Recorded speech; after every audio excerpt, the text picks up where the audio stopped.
Hey guys, it's Tiffany, and you found me on the Wise Guys channel, and I'm here to give you the December astrology forecast, which, spoiler alert, looks like this. Okay, so there's going to be a lot of ups and downs in December. The astrology has many, many markers to look at. We're going to focus on the big ones, and I'm going to take you through the month from beginning to end. So hang on to your crystals. It's going to be a rocky ride. Okay, but we're going to get through it. And I'm going to give you all of the key dates and the things to be looking out for. Okay, so what's going on? We're going into our third and final Saturn-Uranus square. We had this earlier in February when Texas went through the big freeze, at least in our area where we are, and I mean massive freeze. The second one came in June when we had more power outages, at least here in my area. And the third one is coming in December. And so I feel like we're going to start to see, Uranus is still in Taurus, right? There's insecurity, instability around food resources and money. And so I'm not saying that to scare you. It's just like, here's the best advice I'm going to give you right at the top. It's to diversify, to not put all your eggs in one basket, and to be prepared for the coming seasons. How do you prepare when you don't know what's coming? So you want to diversify, and you want to have a lot of different solutions and options, and you want to be connected to your neighbors and to your community so that you can know where and how to help each other, right? Lending a hand. So that's kind of the big thing. In addition, if you're watching in the United States, you know that we're going through our Pluto return in the coming years, 2022 through 2024, depending on which astrologers you ask, right? But there's this kind of underlying thing that's rotating in the skies, right? Every birthday you get your solar return. Every 2 years you get a Mars return. So you hear parents talk about the terrible twos. And Pluto returns to the place it was in the birth chart every 250 years, give or take. And so the United States, as is, of course, there were many peoples here before the current nation, but as the United States of America, a society that rebelled, right, that rebelled against their father country, is going through another evolution, revolution, rebellion, right? This is a karmic change when Pluto returns in the chart of a country. So adversity, synthesis, perseverance, change is coming more and more, right? Things are not going to go back to the way that they were. We're going to continue to evolve, and we're going to continue to look forward. So let's see, at a glance, I was going to suggest lapis for any crystal lovers for creative solutions, and green aventurine would be a really nice crystal to use to help synthesize unexpected opportunities, right? So when life feels out of control, we are looking for an explanation, and astrology can really help us do that. So the numerology shifts, right? So we're going to be in an 8 universal month and a 5 universal year, and that is going to compound the astrology forecast. 8 on its side is the infinity symbol, but it's also that big ups and big downs, and big ups and big downs, right? Did you know that bees, when they're doing the honeybees that are the foragers, when they're doing their orientation flight, they go out and they do a figure 8 and they come back. They go out a second time, do a little bigger figure 8 and come back. And a third time they go out and do a little bit bigger figure 8 and they come back. And that helps them orient where they are in relation to the sun. Okay, so the figure 8, there's some magic. There's some bee, I don't want to say lore, but there's some honeybee to the whole infinity, right? To this cosmic connection. And so that 8 in the numerology gives us this sense of urgency, a drive, a readiness to do something different, a readiness to be all in, And so when the astrology kind of shows up like speed bumps, we didn't want the speed bump. We wanted to go as the crow flies. We wanted to make a beeline, right? But there's going to be delays. So the 8 has us with that urgency, that sense of like, let's go, let's experience everything. And then the 5 helps scatter things even more, right? So this can be a month where you maybe have overcommitted. And so is there something that you can reel back in? Is there some place where you can let go of something on your schedule so that you can just be here now, right?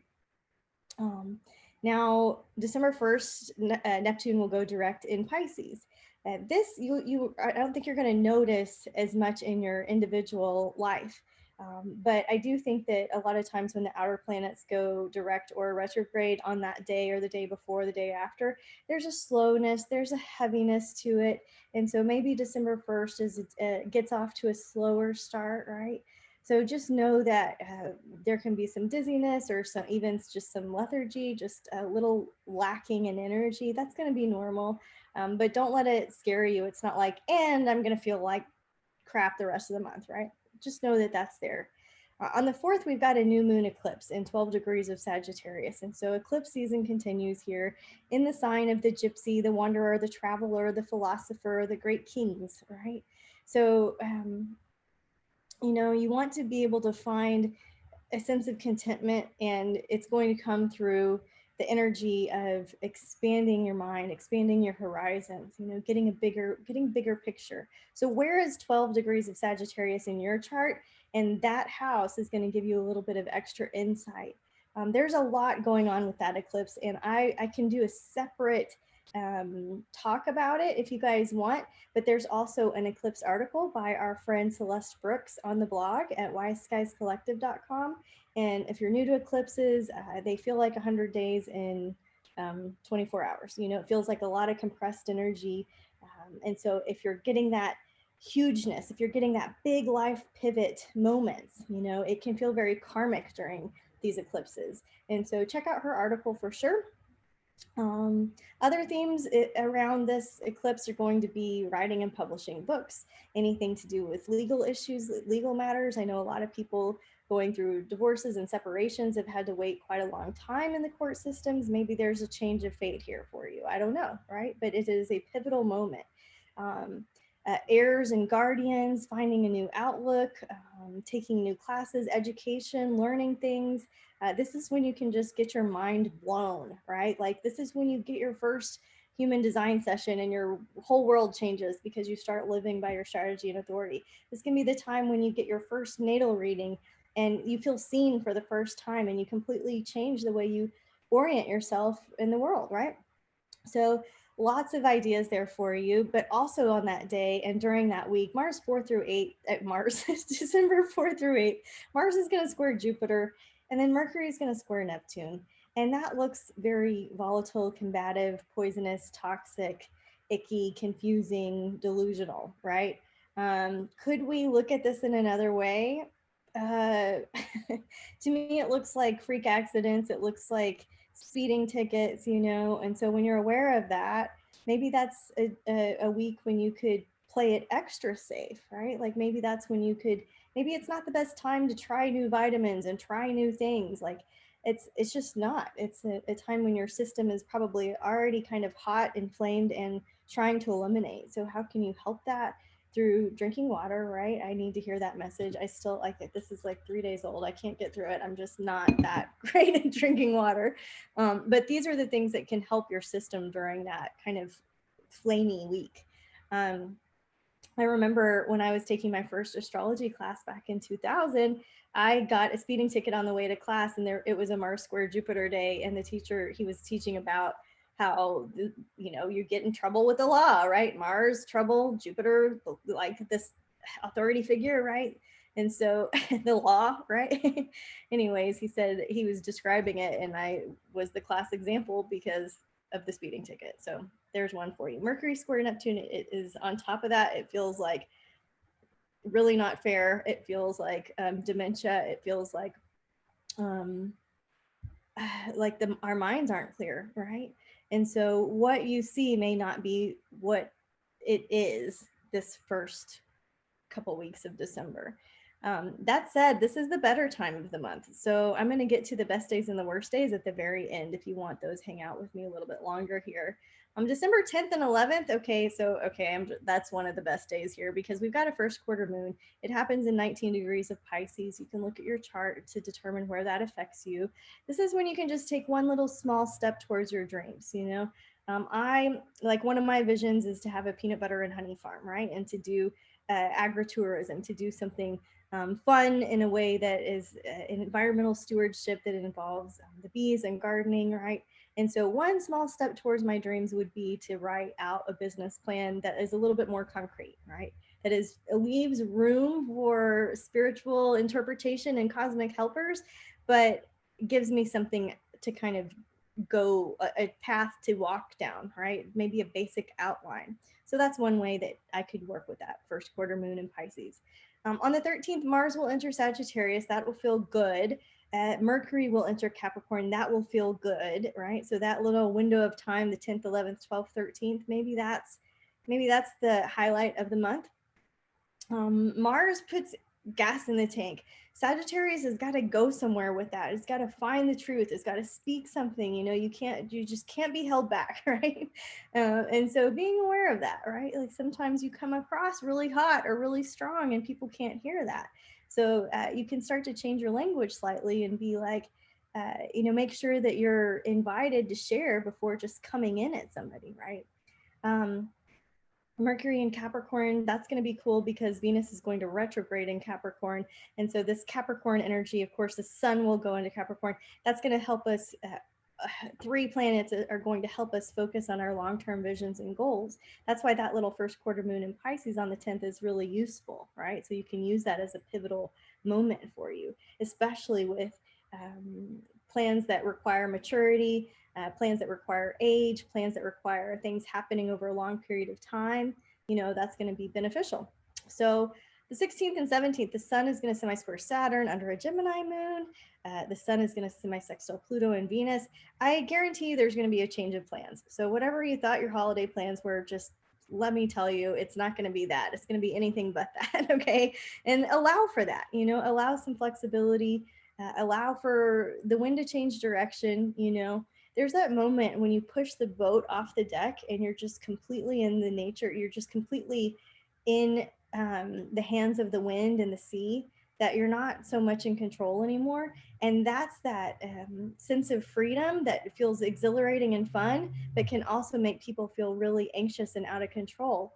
And so if plans change this holiday season, I would say, can you ride the wave, or can you just not overcommit yourself? If you're a person like me who's quad left, who needs a plan, who orients your entire life force energy around that, maybe it's not the right season to make a whole bunch of commitments and plans. Maybe it's a time for you to take back to yourself so that at least you can kind of make up your own mind about how you're wanting to spend your time. On the 18th, there's a full moon in 27 degrees of Gemini. Is there a crazier full moon than the full moon in Gemini? I don't know. During that time, Mercury is going to square Chiron, which happens to be retrograde. I think you're going to be second guessing yourself, second guessing some things that you're going through. And so just go easy on yourself and others. You never know what battle other people are, or I was going to say picking, but you know which one they're picking. You don't know which one they're fighting, And so kindness is never the wrong response, right? 27 degrees in Gemini. I guarantee there's going to be some crazy making feelings, wanting to end a cycle of crazy making behavior. There's a lot of themes going on there. Like there's too many tabs open. What do you need to put down what do you need to complete so that you can have space to read the things you want to read, learn the things you want to learn, write the things you want to write, be involved with the things that you really, really want to be involved in. I like to use personal examples just so that you can be like, oh yeah, that's how it can apply to me. For me, I wanted to learn beekeeping and mycology, mushrooms this year. And so for me, like that full moon in Gemini, that can be a great time to finish some of the coursework that I started, to finish some of these amazing books that I've been reading all year long, to put something down so that there's not so many tabs open that I'm overwhelmed, that I can feel like something has been sustainable and fun that I've been curious about, right? You can also set intentions around any like writer's blocks, or if you're intimidated by public speaking, or if you haven't got your YouTube channel up or your blog started, and you can eliminate procrastination with this full moon in Gemini. Those are some other ways that you can play with it. Now we get to the 19th and Venus will retrograde. Chiron will go direct, right? So there's going to be some mixed signals. Venus retrogrades in Capricorn, and Venus is one of those personal planets that really hits close to home. You're going to feel it in the heart and in the pocketbook. Venus rules love and money, right? And so issues around love and money are being questioned, reviewed. revised. If you've got partnership agreements, maybe things are changing. So how, what you need to look at is going to be 26 degrees of Capricorn on December 19th. Venus will continue to retrograde in Capricorn only all the way through January 29th, and it shall stop in 11 degrees of Capricorn. So that window, 11 to 26 degrees of Capricorn, is where she's going to be retrograding. Now, I do have a Venus retrograde survival guide. So it goes house by house and helps you understand what you might want to focus on during that time. So if that sounds like something that you want to check out, it's in the shop tab at wiseskiescollective.com. And it'll help you just figure out what you want to invest in, where do you want to spend your energy and your time, and just help you see any curveballs or any blind spots that you might be missing. So Chiron direct in Aries that same day on the 19th, it's like no matter where you go, there you are, right? There's just this greater understanding of pain and suffering. Chiron is the wounded healer. There's just no other way to describe that, right? So having that awakening experience that allows you to grow and mature and heal is the very medicine bag that you can then use to help somebody else that's been in your shoes. And nobody wants to hear that while they're going through it, right? But that's like the way it is. It's the big brother and big brothers and big sisters. It's the sponsor in AA. It's the big sister in the sorority. It's somebody that's kind of walked your path that can pick you up, help you out, and say, come on this way, we got it. And sometimes you're that person that's saying, come on this way, we got it.